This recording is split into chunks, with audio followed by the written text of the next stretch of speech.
Now, a sin cycle is different from committing a sin. So let me just give you a definition, and then we'll spend a moment just kind of looking at what that looks like. First of all, it is the reproductive cycle, it's not on your papers, reproductive cycle driven by automatic triggers built in our personal algorithms. You have a consistent feed, an internal echo chamber, and which you automatically respond to. You smell food, automatically want to eat. You see food, you automatically grab silverware. You automatically do certain things because of what's in front of you. Now, some people have very spiritual algorithms, and some people have very carnal algorithms. So your algorithm is consistently feeding you, and when you're not paying attention, then you are doing whatever your algorithm demands. And some things are good. Like, for example, you're not paying attention to your heartbeat unless it starts to slow down and stop.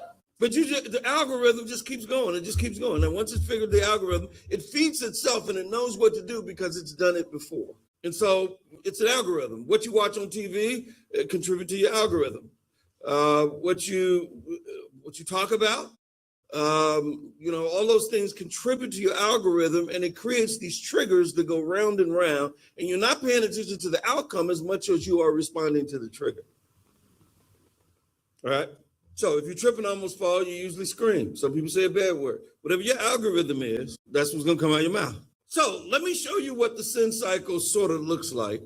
And again, this is not on your paper, but I want to walk you sort of through kind of what it looks like. So let's start off at the top. At the top, when you're in the sin cycle, then you have what I call a manageable moment, which means right now you're not sinning and everything is normal to you and you don't know why people be tripping. Then when a trigger happens, the trigger doesn't kick you all the way to the sin. The trigger kicks you to the next phase in the cycle. And the next phase in the cycle is what I call preoccupation. It means now you're preoccupied with this. So an example would be there's something that gets on your nerves, makes you mad, whatever case the matter is, and somebody who you don't like very well does it. And it kicks you into, I ain't gonna hit her, but I become obsessed with teaching her a lesson. So the trigger didn't kick me to sin, but it kicked me to the next phase, which I become preoccupied in that. Same thing happens. You look at a commercial and see a have new picture come on. You don't just go grab your porn, but it kicks you into the preoccupation. You start saying, man, I want to see more. Same thing. You go get a snack, one Lay's potato chip, and you don't think, I'm going to eat this whole bag.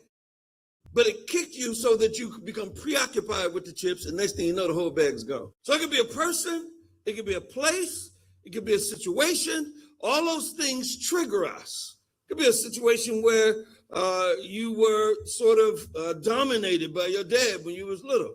And so you're in this cycle. And so when your husband tells you, babe, I don't really want you to go there, then all of a sudden it triggers you into the preoccupation. Oh, so he think he my boss now. He ruling me now. So he tell me what to do like I'm his daughter. I mean, you just got to go into the preoccupation. You don't do anything just yet, but in your mind, you become preoccupied with sin. With the next trigger.